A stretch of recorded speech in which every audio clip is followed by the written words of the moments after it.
Indian cricket team ശക്തമായിട്ടുള്ള BSന്റെ ഭാഷ, അച്യുതാനന്ദൻ്റെ ഭാഷ പറഞ്ഞാൽ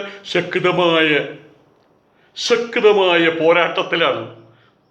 അതിശക്തമായ പോരാട്ടത്തിലാണെന്നർത്ഥം ഇന്ത്യൻ ക്രിക്കറ്റ് ടീം. ദുബായിലല്ല കേട്ടോ, അവിടുന്ന് പുറന്തള്ളി. വരുന്ന സമയത്ത് സൈഡ് സീറ്റ് കിട്ടാൻ വേണ്ടി ശക്തമായ പോരാട്ടത്തിലാണ് ഫ്ലൈറ്റിനകത്ത്. ഇവന്മാര് ഒരു കാര്യം മനസ്സിലാക്കേണ്ടത്, ഇവന്മാരുടെ തോൽവി എന്തോ നമ്മളുടെ ജന്മപാപമാണെന്ന് അറിയില്ല. ഭാരതം തോറ്റു, ഇന്ത്യ തോറ്റു എന്ന് പറഞ്ഞിട്ടാണ് നമ്മൾ പത്രത്തിൽ കാണുന്നത്. ഇന്ത്യയുടെ ചിറകൊടിഞ്ഞു, ഇന്ത്യയുടെ നട്ടല്ലൊടിഞ്ഞു, അണ്ടം കീറി, ഇതാ പത്രത്തിൽ കാണുന്നത്. ഇവന്മാർക്ക് എന്താ തൊഴിൽ? സത്യം പറഞ്ഞു കഴിഞ്ഞാൽ ചിലവര്, എനിക്കറിയാവുന്നൊരു സ്ത്രീയുണ്ട്, ഞാൻ തുറന്നു പറയുകയാണ്. എൻ്റെ ഒപ്പം പഠിച്ചിരുന്നൊരു പെൺകുട്ടിയുടെ മകളുടെ മകളോ മറ്റോ ആണ്. ഇവളുടെ തൊഴിൽ വേറെയാ, ലൈംഗിക തൊഴിലാളിയോ മറ്റോ പറഞ്ഞിട്ട് നടപ്പ്. എന്നെ കാണുമ്പോൾ വലിയ ബഹുമാനം, ഇപ്പം കണ്ടിട്ടില്ലേ, കുറച്ചു കാലേ കണ്ടിട്ട്. അപ്പോൾ അവർ പറഞ്ഞ്, ഞാൻ ഇപ്പോൾ സീരിയലിലുണ്ട് ചേട്ടാ, സ്വാമി ചേട്ടൻ എന്നാണ് വിളിക്കുക. അപ്പോൾ സീരിയലുണ്ട് ചേട്ടാ. അപ്പോൾ അതിൻ്റെ മറ്റേ തൊഴിലോ, അത് സീരിയലിൽ അഭിനയിച്ച ഈ തൊഴിൽ കുറച്ചും കൂടിയും ഗ്രേസ് കൂടുതൽ കിട്ടും അത്രേ. സീരിയലിൽ അഭിനയിച്ചു കഴിഞ്ഞാൽ, സിനിമയിൽ അഭിനയിച്ചു കഴിഞ്ഞാൽ പിന്നെ മറ്റേ തൊഴിലിനും ചാർജ് കൂട്ടാമല്ലോ. സത്യമാണ് ഞാൻ ഈ പറയുന്നത്, എൻ്റെ അനുഭവങ്ങളാണ് പറയുന്നത്. അപ്പം അതിന് വേണ്ടിയിട്ടാണ് സീരിയൽ അഭിനയിക്കാൻ പോണേ അത്രേ.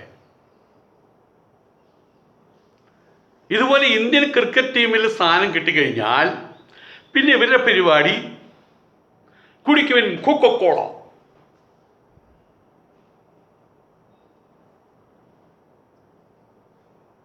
ഇങ്ങനെയുള്ള അഡ്വർടൈസ്മെൻറ്റുകൾ, പെയിൻറ്റിൻ്റെ അഡ്വർടൈസ്മെൻറ്റ്, യന്ത്രങ്ങളുടെ അഡ്വർടൈസ്മെൻറ്റ്, സ്റ്റീലിൻ്റെ അഡ്വർടൈസ്മെൻറ്റ്, ഈ അഡ്വർടൈസ്മെൻറ്റിൽ പങ്കെടുക്കുക, ഷൂട്ടിംഗ് നടത്തുക, പൈസ ഉണ്ടാക്കുക.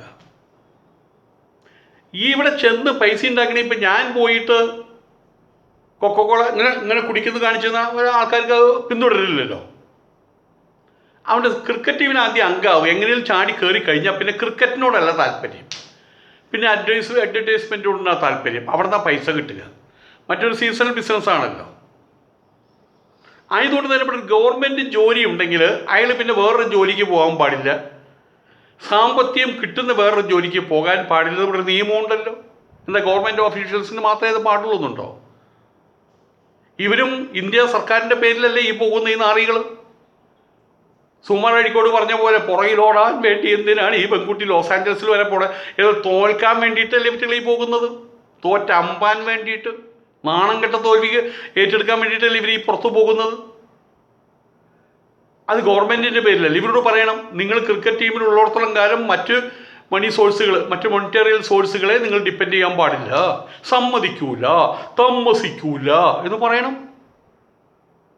അത് ഞാൻ പറഞ്ഞ്, ഗവൺമെൻറ് ജോലിയുള്ള ഒരാൾ അപ്പുറത്ത് പോയിട്ട് വേറൊരു ജോലി ചെയ്യാൻ പാടില്ല, ശമ്പളം വാങ്ങുന്ന ജോലി ചെയ്യാൻ പാടില്ല. എന്തിനേറെ ഗവൺമെൻറ് ജോലിയുള്ള ഒരാൾ യൂട്യൂബ് വരെ തുടങ്ങാൻ പാടില്ല. കാരണം യൂട്യൂബിന് വരുമാനമുണ്ട്, യൂട്യൂബിന് വരുമാനം കിട്ടും. അങ്ങനെ വരുമാനം കിട്ടുമ്പോൾ അഡ്വർടൈസ്മെൻ്റ് ഉണ്ട്, അഡ്വർടൈസ്മെൻറ്റിന് വരുമാനം ഉണ്ടെന്ന് ഉറപ്പാണ്. അതപ്പോൾ അവർ തടയും. ആയതുകൊണ്ട് തന്നെ യൂട്യൂബ് ആരംഭിക്കുന്ന ആളുകൾ അവരെ ഫേസ് കാണിക്കില്ല. ചിലപ്പോൾ വാക്കുകൾ അല്ലെങ്കിൽ മറ്റേ എന്തായാലും പറയാം, ഇതൊക്കെ ഉണ്ടല്ലോ, ആഹാരം പാചകം ചെയ്യുന്ന പരിപാടിയൊക്കെ ഉണ്ടല്ലോ, മുഖം കാണിക്കില്ല. മുഖം കാണിച്ച് കഴിഞ്ഞാൽ ഗവൺമെൻറ് ജോലിക്കാരിയാണെങ്കിൽ അതിൽ അഡ്വർടൈസ്മെൻറ്റ് വരണ കണ്ട ഗവൺമെൻറ് സമ്മതിക്കില്ല.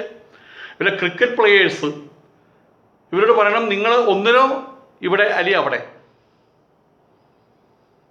അമ്മയുടെ ഒപ്പം കെടുക്കുമ്പോഴാണ് അച്ഛൻ്റെ ഒപ്പം പൂരത്തിന് പോകണം എന്ന് പറയുന്ന ഒരവസ്ഥ അത് സമ്മതിക്കരുത്.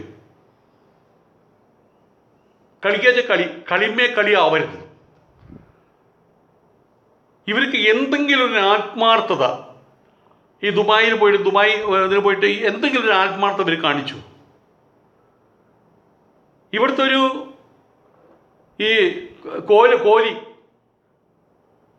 ഇവിടുന്ന് വിട്ട് ഇവിടെ ഒരു ലോക്കൽ കോളേജ് ടീമിനെ അയച്ചു കഴിഞ്ഞാൽ ആ പാകിസ്ഥാൻ ഇതിനേക്കാൾ നല്ല 2 വിക്കറ്റുകൾ വീഴ്ത്തിയാലേ.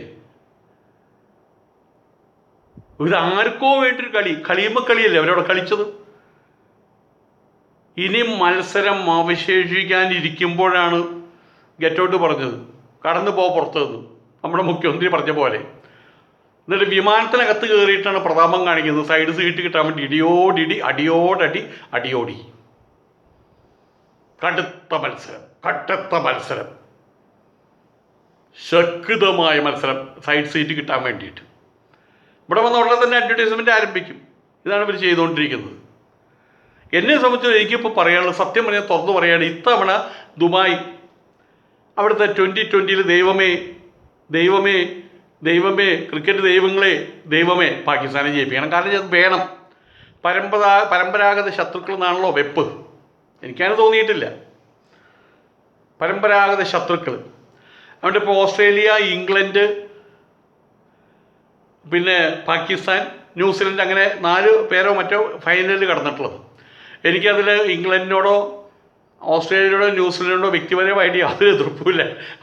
ഞാൻ അവർക്ക് എതിർക്കാൻ ഞാനാരാ? പക്ഷെ ഇപ്പോൾ എനിക്ക് അവരുടെ എതിർപ്പ് തോന്നുന്നുണ്ട്. അതുകൊണ്ട് ഞാൻ പ്രാർത്ഥിക്കുകയാണ്, ആ 3 ടീമും തോൽക്കണേ. ഓസ്ട്രേലിയ തോൽക്കണേ, ന്യൂസിലൻഡ് തോൽക്കണേ, ഇപ്പുറത്ത് ഇംഗ്ലണ്ട് തോൽക്കണേ, എന്നിട്ട് പാകിസ്ഥാൻ ജയിക്കണേ. അതെൻ്റെ ഒരു പ്രാർത്ഥനയാണ് ഇവിടെ, മറ്റൊന്നുമില്ല. അത് ഈ നാറി പിള്ളേർ കാണണം. അത് ആൺകുട്ടികൾ അവിടെ ജയിച്ചു വരുന്ന ഈ നാറി പിള്ളേർ കാണണം. വാശിയാണ് വാസ്തവത്തിൽ. എനിക്ക് എന്തോ ഞാനിപ്പോൾ അവിടേക്ക് പോകുന്നത് 20-ാം തീയതിയാണെന്ന് ഞാൻ നിങ്ങളോട് പറഞ്ഞല്ലോ. 20-ാം തീയതി കാലത്ത് 6:30 ഷാർജയിൽ ആ പുണ്യഭൂമിയിൽ ഞാൻ ചെന്ന് കാല് തൊടും. പക്ഷെ അപ്പോഴേക്കും 2020 കഴിയും.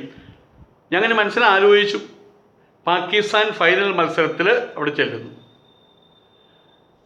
മത്സരിക്കുന്ന സമയത്ത് പാകിസ്ഥാന് വേണ്ടി കൈയടിക്കാൻ വേണ്ടിയിട്ട് ആ ഗാലറിയിൽ ഇരിക്കാൻ എനിക്ക് കഴിഞ്ഞിരുന്നെങ്കിൽ എന്ന് ഞാൻ ആശിച്ചു പോയി. വാസ്തവത്തിൽ അത്രമാത്രം ഇവരോട് ഇന്ത്യയുടെ കോൺട്രാക്റ്റ് കൊടുത്ത് പൈസയും വാങ്ങിച്ച്, കോടികളും വാങ്ങിച്ച്, ഇവിടുത്തെ അഡ്വർടൈസ്മെൻറ്റ് പൈസ വേറെ, ഇതൊക്കെ വാങ്ങിച്ച് അവിടെ കളിയും കളിച്ചിട്ട് നാണം കെട്ട് മാനം കെട്ട് 10 വിക്കറ്റും കയ്യിലിരിക്കുക പാകിസ്ഥാനെ വിജയിപ്പിച്ച് അഫ്ഗാനിസ്ഥാനോട് ജയിച്ചു. ഇവർക്ക് ജയിക്കാൻ പറ്റിയ ടീം അതൊക്കെയാ. ഉഗാണ്ട, നമീബിയ, ഹെയ്ത്തി, ബംഗ്ലാദേശിനോട് ഏറ്റുമുട്ടിയത് തോൽക്കും. ഇനി ഇവരോടൊക്കെ ഇവർക്ക് ജയിക്കാൻ പറ്റുള്ളൂ. അഫ്ഗാനിസ്ഥാനോട് ജയിച്ചു. എന്നിട്ട് ഇവിടെ പറയുന്നത് അഫ്ഗാനിസ്ഥാൻ്റെ സമയത്ത് അത് ഇന്ന ട്രിക്കാണ് ഉപയോഗിച്ചത്, ഇങ്ങനെയാണ് ഉപയോഗിച്ചത്. അങ്ങനെ ആൺകുട്ടികളുടെ അടുത്ത് കാണുമ്പോൾ ഈ ട്രിക്കൊന്നും കാണാനില്ലല്ലോ. അവർ പന്തറിയുന്നു വിക്കറ്റ് വീഴുന്നു, നമ്മളുടെ രാഷ്ട്രീയ പാർട്ടിക്കാരുടെ ജാതിയില്ലേ എന്ന് പറഞ്ഞ പോലെ അവിടെ നിങ്ങളും ചാടാൻ ബാറ്റും പിടിച്ചു, എല്ലാവരും തൊപ്പിയും കിരീടം അണിഞ്ഞ് തിരിച്ചു പോണ സമയത്ത് തൊപ്പിയും കിരീടം ഉണ്ടാവില്ല. ബാറ്റ് ഇങ്ങനെ ആട്ടി വരുന്നത് കക്ഷത്ത് വെച്ച് നാറി പൊളിച്ച് ബാക്ക് ടു ദ പവിലിയൻ, ഉള്ള വിക്കറ്റെല്ലാം കളഞ്ഞു കുളിച്ച്. ഈ ജാഥ ആരുടെ മനസ്സിലെ വേദന ഉണ്ടാക്കാണ്ടിരിക്കുക. തോൽക്കും, തോൽവി എല്ലാം തോൽവി. മത്സരിച്ചിട്ട് തോൽക്കണം. അത് ജയത്തിന് തുല്യമാണത്. PT ഉഷ ലോസ് ആഞ്ചലസിൽ പോയിട്ട് നമ്മളാരും പറയുക തോറ്റമ്പി PT ഉഷ തോറ്റമ്പി ഇത് പറയൂ. അവർ നമ്മളുടെ മുമ്പിൽ ജേതാവാണിന്നും. PT ഉഷയെ നമ്മൾ സ്നേഹിക്കുന്നു. നമ്മൾ ഇന്ന് അവരെ കാണാൻ കൊതിക്കുന്നുണ്ട്. PT ഉഷയെ ഒരിക്കൽ കോഴിക്കോട് റെയിൽവേ സ്റ്റേഷനിൽ അവർ വരണ കണ്ട ആൾക്കാർ കൊണ്ടുവന്നിട്ട് അതിശയിച്ചു പോയി. വാസ്തവത്തിൽ അവർ മത്സരിച്ചിട്ടാണ് തോറ്റത്. 4ാം സ്ഥാനമാണ്. പക്ഷേ 3ാം സ്ഥാനക്കാരും 4ാം സ്ഥാനക്കാരും തമ്മിലുള്ള വ്യത്യാസം 0.01 ആയിരുന്നു സെക്കൻഡ്. അത് തോൽവിയല്ല.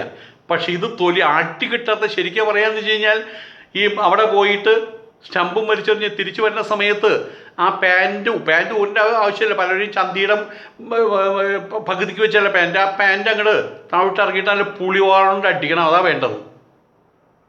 ഇവരൊക്കെ വല്ല കൊറിയൻ ടീമിലായിരുന്നെങ്കിലുണ്ടല്ലോ തിരിച്ചു ചെല്ലലുണ്ടാവില്ല. കൊറിയൻ ക്രിക്കറ്റ് ടീമിലായിരുന്നെങ്കിൽ ഈ വക വേഷം കെട്ടിയിട്ട് ഇവിടെ വന്ന് കളിയും കളിച്ച് നാറിപ്പൊളിച്ച് അവിടെ തിരിച്ചു ചെല്ലുണ്ടാവില്ല. തിരിച്ചു ചെല്ലും അവിടെ. പിന്നെ അവരുടെ ഒരു നടപ്പുണ്ട്. എങ്ങനെ? തലയില്ലാണ്ട് ഉടൽ മാത്രമായിട്ട് നടപ്പ്. കാണാൻ വലിയ സുഖം ഉണ്ടാവില്ലല്ലേ, കുറച്ചൊരു വൃത്തികേടാണല്ലേ. തലയില്ലാതെ കബന്ധം ഇങ്ങനെ നടന്നുകൊണ്ടിരിക്കുക. പിന്നെ അവൻ്റെ ക്രിക്കറ്റ് കളി തലയില്ലാത്ത ക്രിക്കറ്റ് കളിയായിരിക്കും അവൻ്റെ. പട്ടിക്കിട്ട് കൊടുക്കും അവർ, ചെന്നായിക്ക് ഇട്ട് കൊടുക്കും അവർ. വിശന്ന് പറഞ്ഞിരുന്ന ചെന്നായുടെ കൂട്ടിലേക്ക് ഇട്ട് കൊടുക്കും ഇവന്മാരെ. എല്ലാവർക്കും വിഷമമുണ്ട്. ഇന്ത്യക്കാരനായിട്ട് പറഞ്ഞ എല്ലാവരും ഇന്ത്യയെ തന്നെയാണ് സ്നേഹിക്കുക. നിങ്ങളൊക്കെ ഇപ്പോൾ പ്രവാസ ലോകത്തിലാണ്, സൗദി അറേബ്യയിലാണ്, ബഹ്റൈനിലാണ്, ദുബായിലാണ്. അവിടെ നിങ്ങൾ ജോലി ചെയ്യുന്നുണ്ട്, ആ സ്ഥലത്തെ നിങ്ങൾ സ്നേഹിക്കുന്നുണ്ട്. ഒപ്പം നിങ്ങളെ അവിടെ അതെല്ലാം കുറച്ചൊക്കെ എന്തെങ്കിലുമൊക്കെ ഉണ്ടാക്കി സ്വന്തം നാട്ടിലേക്ക് വരാൻ നിങ്ങൾ ആഗ്രഹിക്കുന്നുണ്ട്. കാരണം എന്താണ്? അവിടെയാണ് 4 കാല ഓലപ്പരയുള്ളത്. നിങ്ങളെ കാത്തിരിക്കുന്ന നിങ്ങളുടെ ഉമ്മയും ഒക്കെ അവിടെയാണ് ഉള്ളത്. നിങ്ങൾ ജോലി ചെയ്യുന്ന സ്ഥലത്ത് നിങ്ങൾ സ്നേഹിക്കുന്നുണ്ടെങ്കിൽ പോലും നാളികേരത്തിൻ്റെ നാട്ടിലെനിക്കൊരു നാഴിയിടങ്ങഴി മണ്ണുണ്ട്, അത് മറക്കില്ലല്ലോ. അവിടെ നമുക്ക് ഇന്ത്യയെ മറക്കാൻ കഴിയില്ല. ആയതുകൊണ്ടാണ് ഇങ്ങനെയുള്ള തേർഡ് റേറ്റ് സബ്സ്റ്റാൻഡേർഡ് ചെറ്റകൾ പോയിട്ട് വൃത്തികേട് കാണിച്ചിട്ട് ഇന്ത്യയുടെ തല കുനിയുന്നത്. പത്രത്തിലെന്താ വരിക? കൊറിയൻ ടീമും തോറ്റെന്നല്ല പറയുക. ഇന്ത്യയുടെ നട്ടല്ലൊടിഞ്ഞു, ഇന്ത്യ ചത്തു, ഇന്ത്യയെ കൊത്തിപ്പറക്കി, ഇത് പറഞ്ഞിട്ടല്ലേ വരുന്നത്. ഫുട്ബോളിൽ പിന്നെ ഒരു ഗതികേടില്ല. അത് നേരത്തെ തന്നെ അവസാനം. പണ്ട് മേവലാരും തങ്കരാജൊക്കെയുള്ള കാലഘട്ടത്തിൽ, റഹ്മാൻ അവർക്കുള്ള കാലഘട്ടത്തിലായിരുന്നു ഒളിമ്പിക്സിൽ പോയിരുന്നത്. ഇപ്പോൾ ഇവിടെ ലോക്കൽ ഇതുണ്ടല്ലോ, മറ്റേ ഏഷ്യ ആട്, ആ ആടിലൊക്കെ പോയിട്ടാണ് അവരുടെ പരിപാടി. എന്നിട്ട് പോയിട്ട് ബംഗ്ലാദേശിനെ തോൽപ്പിച്ചു എന്നൊക്കെ പറഞ്ഞ് നടക്കുന്ന പാർട്ടികൾ. ഇനിയിപ്പോൾ അവിടേക്ക് എത്തുന്നതുകൊണ്ട് ഈ ക്രിക്കന്മാരുടെ കളിയും ക്രിക്കറ്റും. അഫ്ഗാനിസ്ഥാൻ ഇത്തവണ വിറപ്പിച്ചിട്ടാണ് പോയിട്ടുള്ളത്. അടുത്തവിടെ വരുന്ന സമയത്ത് അഫ്ഗാനിസ്ഥാൻ എങ്ങനെയാണ് വരുന്നതല്ല, ഒക്കെ അവിടെ 6 അടി 4 ഇഞ്ചും 6 അടി 8 ഇഞ്ചുള്ള ആൾക്കാരൊക്കെ അവിടെ വരുന്നത്. ഇവൻ്റെ ഈ പ്രേമലേഖനം ഇങ്ങനെ ഇങ്ങനെ ഇങ്ങനെ വിടില്ലേ, പ്രേമലേഖനം വിടുന്ന പോലെ ഇവൻ്റെ ബോൾ ഇങ്ങനെ കറക്കി തിരിഞ്ഞ് ഇങ്ങനെ ഇങ്ങനെ ഇങ്ങനെ ഇങ്ങനെ ഇങ്ങനെ ഇങ്ങനെ ഇങ്ങനെ ഇങ്ങനെ വരുമ്പോഴേക്കും ആരോ പറഞ്ഞു ഒരു പ്രേമലേഖനം എഴുതാന്ന്. അവിടെ അതല്ല സ്ഥിതി. അടുത്ത പ്രാവശ്യം അഫ്ഗാനിസ്ഥാൻകാർ വരുമ്പോൾ അവരുടെ ബോളിന് 200 കിലോമീറ്റർ സ്പീഡായിരിക്കും. അവർ ഓടി വരുന്ന കാണില്ല, ബോളൊന്നും കാണില്ല. സ്റ്റമ്പ് 3 കൂടിയിട്ട് അവൻ്റെ 3 സ്റ്റമ്പ് ഉണ്ടല്ലോ ഇന്ത്യക്കാരുടെ, അത് 3 സ്റ്റമ്പും പൊളിയുമ്പോൾ അറിയുള്ളൂ അവൻ. പൊളിഞ്ഞൂല്ലേ എന്ന് ബോധം ഉണ്ടാവില്ല. ഏതായാലും ഇത്തവണ 2020 എൻ്റെ ഹൃദയം തുടിക്കുകയാണ് പാകിസ്ഥാന് വേണ്ടിയിട്ട്. അതുകൂടി ആയിക്കഴിഞ്ഞാൽ മാത്രമാണ് ഇന്ത്യയുടെ തോൽവി പരിപൂർണമാവുള്ളൂ.